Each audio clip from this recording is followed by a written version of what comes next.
Good evening. Today we are going to talk about all the types of power that governs the world, from higher to the lower, from lower to higher, all of the powers we will discuss today. And for moving into onto that on the types of power, let's discuss that what is power.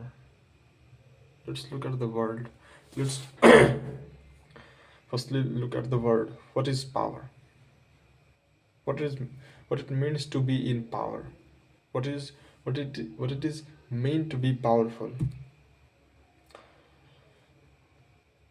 I think the definition of power could be said the ability to do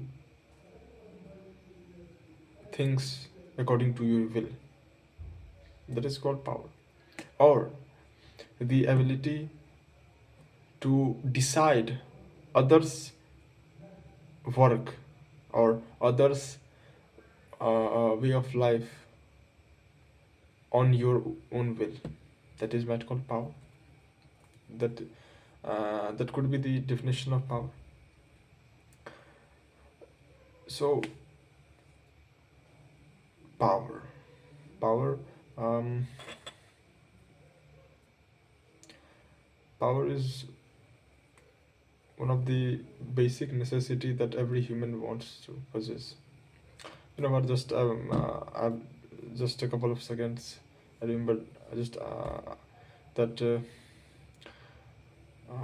the idea of Dr. Bhimrao Ambedkar that why the caste system, the caste hierarchy, didn't eradicated from the Indian society. Didn't no one can wipe out this caste system in our country. No one can wipe out it, and he gives the reason for it. And this his reason is quite reasonable and quite mm, similar to the idea of power that I'm trying to tell you. Dr. Ambedkar said that the idea of caste is not going because the class which is being exploited by the privileged class are the are the also one who exploits somebody lower to them. It means, just for example, there is a there is a privileged class called A which exploits B. So the simple thing, if it would be as that simple, that so B should revolutionize against A, B should demand the right to work, the right to respect, the right to dignity, the right to equal wages, and all the rest of it. So that they will if the privileged class A did not resemble to that those rights, didn't take in uh, mind those rights of exploiting class, that is B, so that the B would revolutionize it. So Ambedkar said that is not the situation. The situation is that A exploits B, and somebody is in life of B whom B could exploit, and he or she exploits. Therefore, B exploits, just for example, C1, C2, C3. There are three classes or people or member or friend whom B can exploit.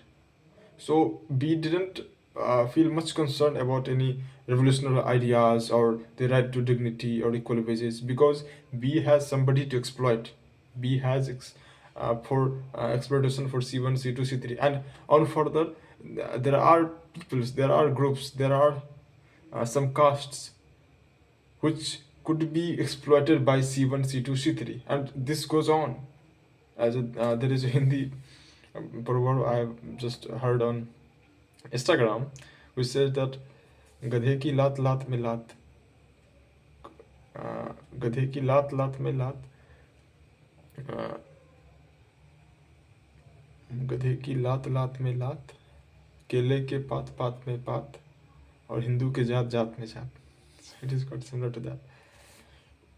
So what it really stops us to eradicate caste system is this, because everyone, whatsoever their class situation is, whatsoever their caste situation is, everyone enjoy its own privilege to exploit somebody lower than that. That is why caste system is not going there, and it is quite similar to the power.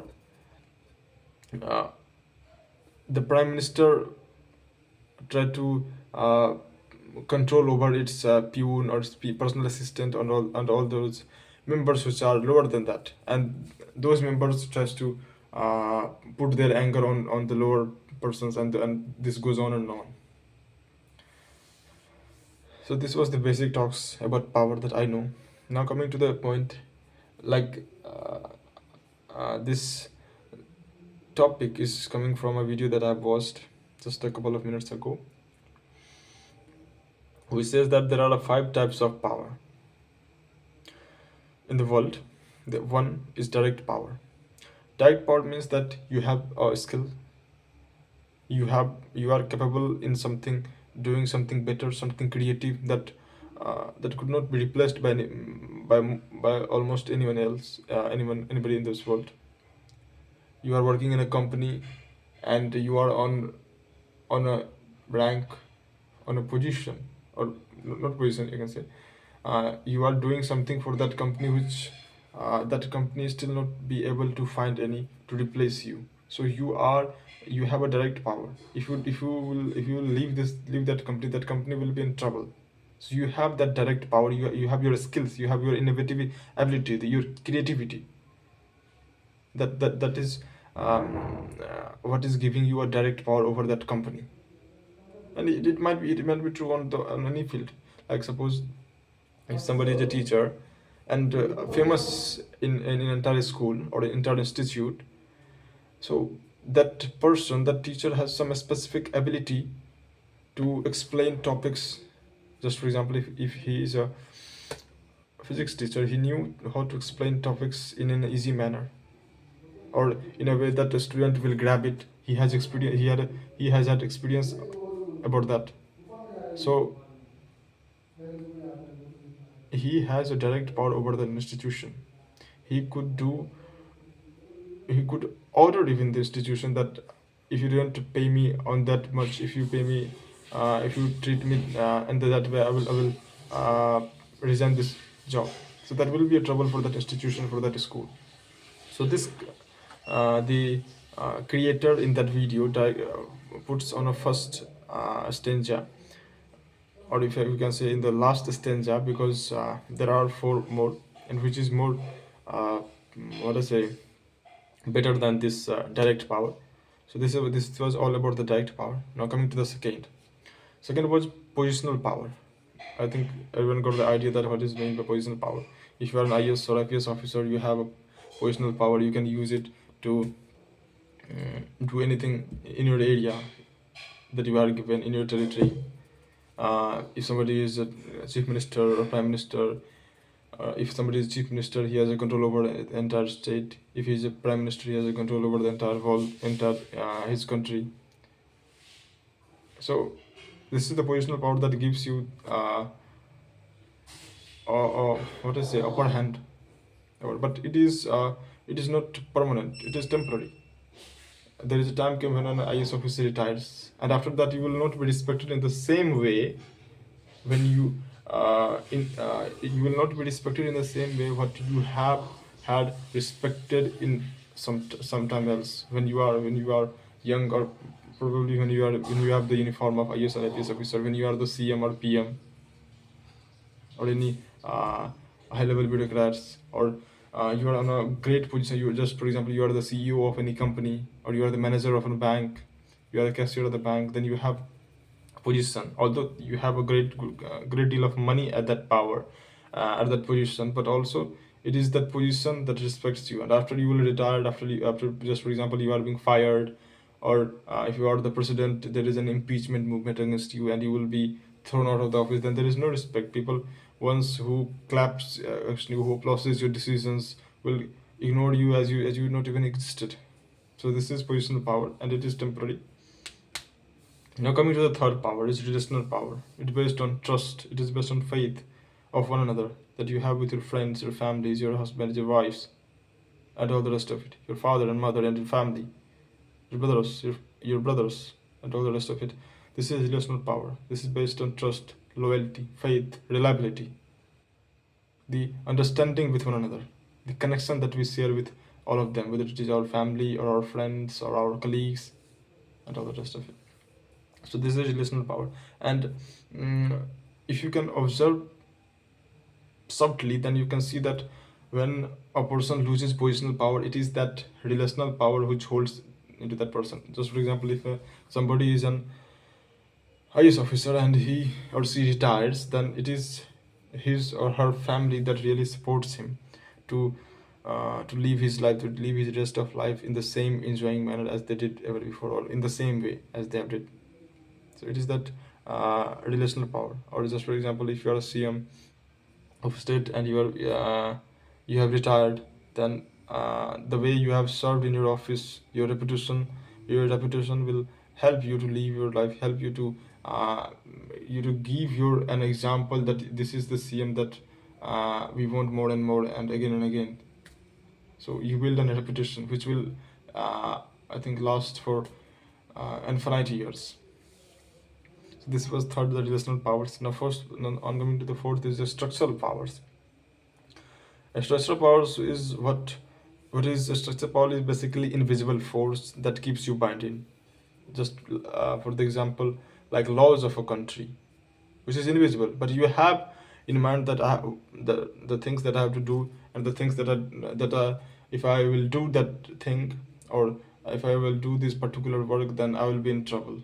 I will be in a huge mess, and I can be put in behind the bars. I can be punished brutally by some people who wearing a uniform. They will beat me brutally. So there are invisible forces, and this is called the creator, the structural power. A structure, like society gives you a structure. Society gives an idea that now you are born and you have to go to school. You have to be in some way. Your hairstyle must be in some way. The way you speak in society with people is in some way. Society expects obedience from you, and if you didn't obedient, then society will against you, and probably you will be killed by the masses, because society is made by the masses. So this is the structural power, and it is one of the strongest power one can hold. If somebody is considered as a well-known famous man in a society, then he could mold the society in the way he or she wants, and he could do much violence on a person, on a family, if he wants to. If it, just for example, takes revenges from a family, he wants to, he could take strong violence against the family, and nobody could question over it. So now coming to the fifth is ideological power. This the creator puts on the highest rank that this is the powerful, most powerful thing that would ever attained by a person, or in the entire world, that is ideological power, or the power to make stories as said by Yuval Noah Harari. Uh, People living in just some geography called themselves as Indians or Iranians or American. Why? Because they have a story. They have made a story in their mind that will belong to them, this land. This is the map made on a chart paper, on a paper, and we belong to it. We can die for it, and that is what is called patriotism. You could die for your country, and you will consider it as the martyrdom. You will be revered. Your body will be mm, uh, flown with flowers and all the rest of it. So this is the power of ideological power, that identity narratives shape people who they are. And uh, like the democracy came in India after the independence, we can say, after the after constitution came into force on 26th of January 1950. So after that, India was a democratic country, and from that on, India is a democratic country. So leaders changed, but what remains? The idea of democracy remained. Like in China, before 1948, before 1946, China, there is a civil war going on in China. But after Mao Zedong came in power, China was a communist country. Although it was communist come dictatorship, censorship country where there is only one paramount leader, Xi Jinping. But the leaders change, but what remains? The ideas remain. China called himself communist country, but it is in fact it has abandoned communist and adopted capitalism, but it showcases that it is still a communist country and those nonsenses. Another example I can give you is United States of America. It is the world's oldest democracy in the world,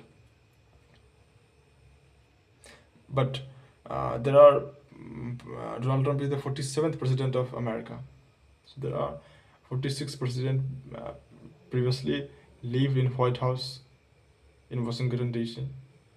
But what this year, what remains even after this long history, after 46 president lived there, what remains there is that the idea that America is a democratic country. This is what lived there. So that's all about the five structures of power: direct power, positional power, relational power, the structural power, and ideological power. That's all about. That's it. Thank you very much.